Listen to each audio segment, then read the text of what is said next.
on, move it. Go. Come on.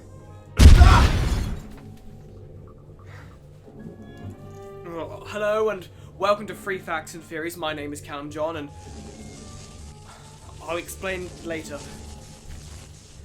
Come on. Come on. Come on! No. No. No. Oh!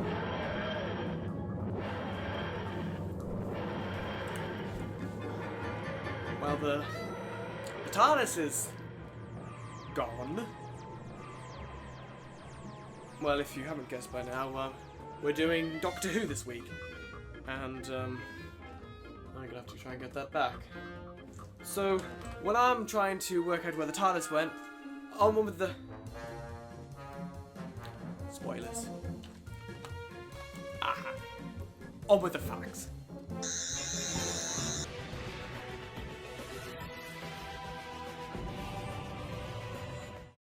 The 12th Doctor was a teenage fan. Peter Capaldi's casting as the 12th Doctor, or 14th Doctor, depending on how you look at the regeneration cycles, must have been all the sweeter for the actor who set his eyes on Whovian world domination at age 14. According to the book The Official Doctor Who Fan Club Volume 1, the teenage Capaldi was a vigorous writer of letters to the BBC and Radio Times that ascended at being passed over of the presidency of the show's fan club after his rival 13-year-old Keith Miller got the gig instead. Sarah Newman, who was the Doctor Who producer's secretary at the time, became so cross at the frequent letters from Capaldi that he wrote to Miller saying, "I think he's the end and I wish a Dalek or someone would exterminate him."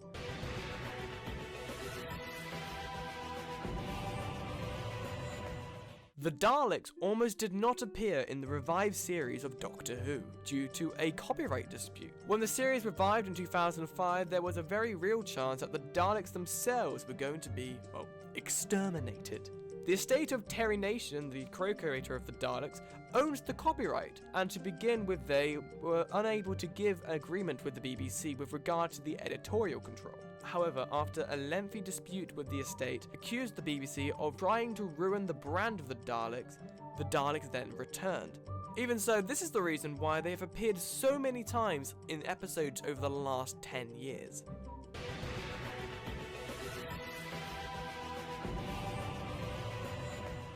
The sonic screwdriver exists. Well, sort of. Like all good ideas in science fiction, the sonic screwdriver long tempted scientists to recreate the functions in the real world. In 2012, a team from Dundee University announced that they had developed the first mechanism for lifting and turning objects using ultrasound field, a device with numerous possible applications in science and surgery. Here is a video of the experiment.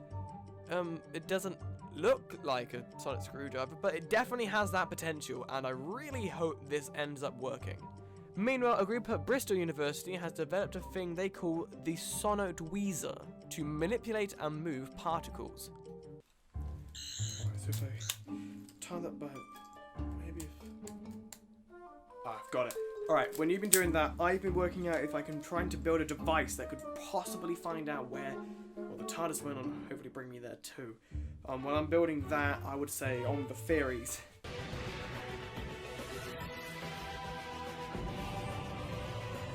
The Weeping Angels are in fact Time Lords. Perhaps something that a lot of viewers missed during the episode The End of Time was that the Weeping Angels were referenced. The vote is taken, only two stand against, and will stand as monument to their shame, like the Weeping Angels of old. But does this connection go deeper than that? We know that the Weeping Angels are old as the universe themselves, or very nearly. In that very nearly period, did they evolve from Time Lords? They live off time energy after all, and no one knows of their home planet. As with many Moffat creations, there isn't much crossover between Russell T Davies territory. Even though it was Davies that planted the seed in The End of Time, Moffat has not mentioned it once. Unless he's planning for some big reveal soon, it remains unlikely, but given that the Angels are fleshed out more and more every appearance that they make, don't be surprised if we learn something incredible about them and their history be true.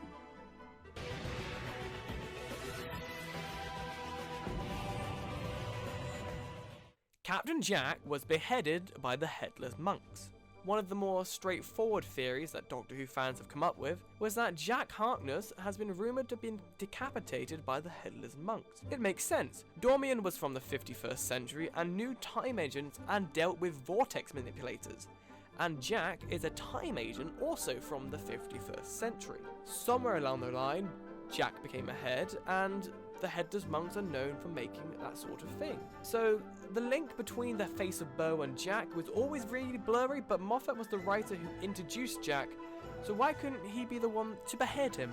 What connects the idea further was the confirmation that John Barrowman, who plays Jack Harkness, was meant to be in the episode A Good Man Goes to War, but could not get time off from filming Arrow.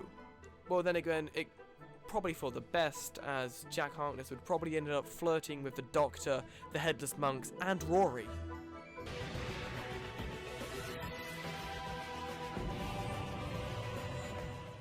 Rory died in the same year he became a nurse.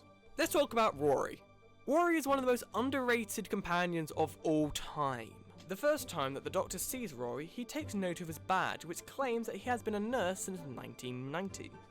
And okay, we never actually know when the 11th hour was set, but assuming he's 30 during the episode The Angel Takes Manhattan, which is set in 1938, and then lives for another 52 years in New York with Amy. This would make him 82 when he dies in 1990. However, there are several issues that throw this theory, like Rory is clearly not old enough to be a nurse in the 90s if you judge the phones and laptops used in the 11th hour. And also, we don't know if he was exactly 30 in the episode The Angels Take Manhattan.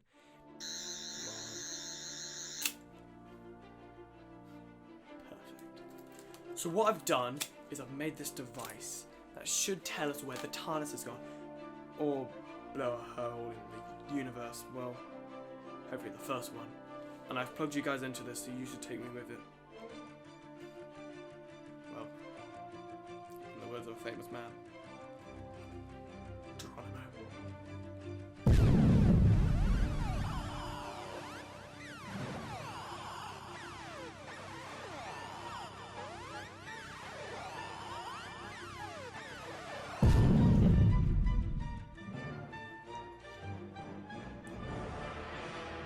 Well, we haven't found the TARDIS, but we have found the new Nerdemic studio.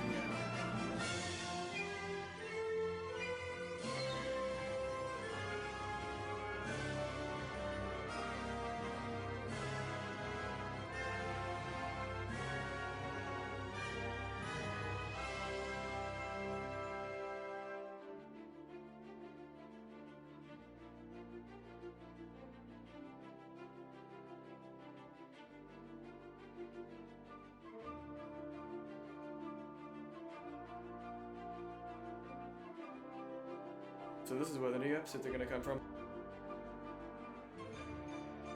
Not too bad, is it? This has been Free Facts and Theories. My name is Callum. Stay